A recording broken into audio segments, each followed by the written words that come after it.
Welcome to the Flat Track Factory on Field Trip with friend of the channel, Dale Quarterley. Dale, we've got a viewer question. How do we read the dirt? One of our viewers from Australia, we have a ton in Australia for some reason, and they have more what they call speedway style tracks. I guess it's a little looser. And he's trying to incorporate body position on some of the things we've talked about, but asked us how to read the dirt. And it's kind of like snow, right? Yeah. Loose granular. It's really ice. Yeah. This could be a tough question to answer, and I've been accused, we've been accused of talking a lot and saying a little. But yeah, I mean, if you clicked on the video and you're still watching, you're ready for it. So this is for you. We'll do the best we can. Here's the answer to your question. Is I started reading dirt in 1979, and I'm still working on it. I started reading dirt 4 years ago, and my son Alex started riding, and I have no clue. Yeah. So, but I can answer some of it. Yeah. So let's talk about some of the basics. Certain dirts have a color when they're dry and a color when they're wet. So that's obviously one thing. You know, in our part of the country, you know, our bread and butter is red clay. So it has a almost tan color when it's dry, and then gets sort of progressively darker as it gets wet, tacky, and then eventually it'll go shiny if it's too wet. So you can just look at certain dirts and see what they're going to do. Let's just talk about red clay for a minute. So what I do at a track, and I've told you this before, this is standard kind of racing drill, is you should be walking the track. I don't walk many racetracks that I've been to for 100 years because I kind of know what they're going to do, but you don't. So walking the track and scuffing your foot is that's a start. That's at least something.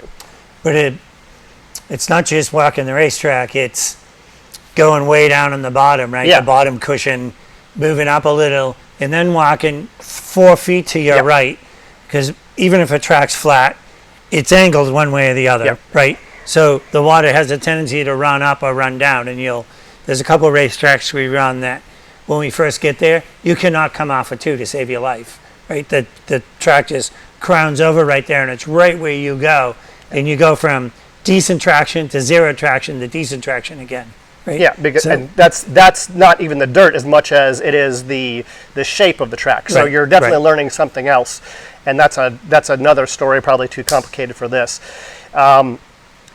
Other dirts that are looser, the viewers from Australia, and they ride on speedway tracks, which I think are looser, fluffier. Right. Some of them even have sawdust in them. In fact, one of the pictures in our recent video about the T-shirt was trying to hold moisture. Yeah, the Pomona Half Mile was for horses, and I was told that there was sawdust mixed into the dirt, and it kind of had a spongy feel. So these are things that you want to feel. Those tracks come up and then fluff, and they fly through the air and then transport themselves from one spot to the other. So you need to know how loose is the track. Cushion tracks, maybe I'll put up a little video here from Winchester, Virginia half mile. It was literally crushed rock, about the size, I don't know, 2 millimeters, and it looked like little pieces of flake, almost like volcanic. And that's all it was, and it was this deep. But strangely, eventually, down on the bottom, it would get hard, but you'd have to dig down a foot. So these are all flat track dirts, and they do different things. I'd kind of put them into... So we answer the basic guy. The basic guy is looking for traction. What's he somewhat looking for? First thing that you've got to understand is the track that you are going to. So if you are on a track where the racetrack flies through the air, your tires should have more void. If you're on a track that nothing's flying through the air... Bigger sipes? Like cut the tire to bigger sipes? Yes. Okay. You know, the tires come out of the mold, and they're typically, you know, they're kind of rectangular blocks, most brands of tires. And if you're allowed to cut a tire, if the racetrack is loose and is coming up into the air, the farther it's shooting in the air, the more knobby-like you would want your tire. So you want to cut through a block, cut through the center of a block. Our Pro Series now, I kind of like it. There's no tire cutting. It saves a lot of time. But these guys can cut. Yeah, you can cut a tire. So if the track is like Springfield, Illinois, Coleridge Speedway, hard clay where nothing is coming through the air, you would run a slick if you could. Like asphalt. We have a couple of tracks that you you'd probably be better off putting a soft asphalt tire on, right? I mean, Yep. I know on my son's 450, KTM 450, we went there once and we had, I think, a heat and a main on a tire. And by the time we finished practice heat main, it was down, there was no knobs left. Yeah. It was just black, coarse ash, Yeah. nothing left tire. So in those situations, you would want a tire that has no voids, because voids creates tread squirm creates heat, then you just argue yourself into a negative feedback loop. So that's why you don't want to cut tire when the track is harder and stickier. So again, what are they looking for? What's he looking for on the dirt? Does the dirt move, first of all? If it doesn't move, then is it tacky or is it dry? If it's tacky, And how do you tell? One's shiny, one's not, one's wet? so let's say red clay is going to be brown when it's dry, slick, and then it's going to go darker red as it takes water, and then when it gets a lot of water, it kind of goes maybe back, I don't know, tan, shiny, sheens. Yeah. And this will happen when they water, or maybe if there's a lot of chemical, calcium chloride in the track that attracts water, that it comes up or it comes down, as the sun goes down. I don't know the physics of it, but wherever the water comes from, it'll make itself wetter. So how are you going to determine this? You're going to need to figure it out, and this is where I actually get in trouble, is people want one answer, and there isn't one answer. You have to go figure it out for yourself. So you should be walking the track. When you get there, go walk around, like Dale said, different spots, scuff your foot, see what it feels like, remember that. Then go out later after you run practice. Does it feel the same? Does it feel different? After the sun goes down, does it feel the same? Does it feel different? To read the track, you are going to have to, it's going to be like when you learn to read a book. How long did it take you to read a book? It's going to take you at least that long to read the dirt. The few times I've gone, I'm not really a dirt guy. I'm mostly asphalt race. Right? I watched some race dirt cars last week, and that's bullshit. And I try and focus on somewhat looking at the dirt, because we're kind of Georgia red clay. I'm basically running the same racetrack every week in a different area, but it's the same basic dirt. And I focus on what my foot is doing.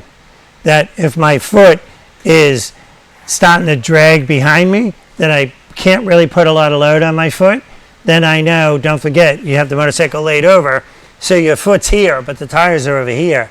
Then I try and move myself in and not put my foot so much on the ground so I don't kick myself in the back of the head. That's where the traction is, right? Because I can feel my shoe dragging. That's a good point. There's I got some fun pictures. If I remember, I'll stick it in here. One of our tracks, Woodleaf. One of our, that's great. Yeah, it's a bummer. It's like in our backyard. But anyway, there's an extremely tempting low line that is actually not the line. It's people's left foot, and beginners would get sucked into going down there, and it's actually ice. It's been polished by hardened steel, right. So it's a terrible idea, although it looks tempting. Right. So. But when you ride it, if you're paying attention, right, back to the video, what are you really doing? If you're paying attention to what you're really doing, it can come in and pull that information back up.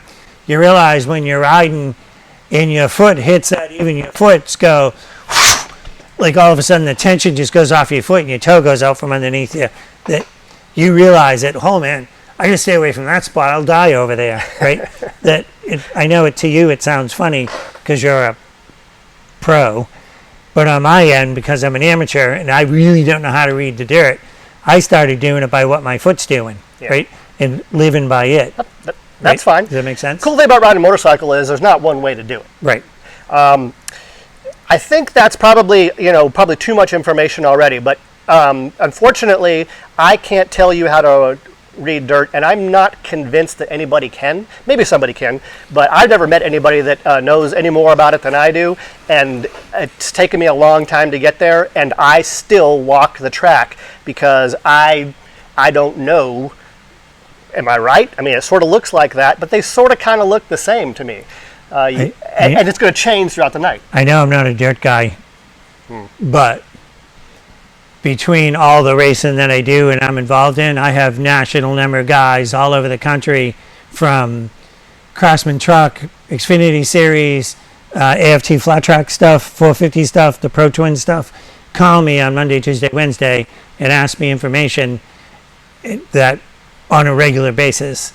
And those guys will consistently say, man, we were chasing setup. And of course, I'm thinking in my head, well, how the hell can you guys be chasing setup? You're one of the top teams out there. It's like, oh, we thinking the racetrack's doing this. And so that's what we were chasing. And we ended up going the other way. Well, when you get talking to them, they're focused on what it looks like, and they're not focused on what it's really doing. And anybody that's ever been to a dirt track knows that you go to a dirt track in the spring, it is not the same dirt track you go to in the fall, the beginning of the fall, right? The summer's just killed it. There's no traction. It's slippery. Everything about it's wrong, but it looks the same, right? So they'll get focused on the look and not focused on, again, what's it really doing, right? You got to adjust. You got to adjust a racetrack by what it's doing, right? Don't focus on what the dirt always looks like. It's just a reference, right? But that's my my last take. Of course, Dale and I get involved. This video is going to be way longer than I wanted it to be, and few of you will be watching at the end, but those of you that are still watching are going to appreciate this. I almost lost my ring finger on my left hand making this mistake. My first race as a pro in Daytona, you turn, first level AMA pro, you're on a 500 single. We raced 7 times in 5 days, which means we had double headers.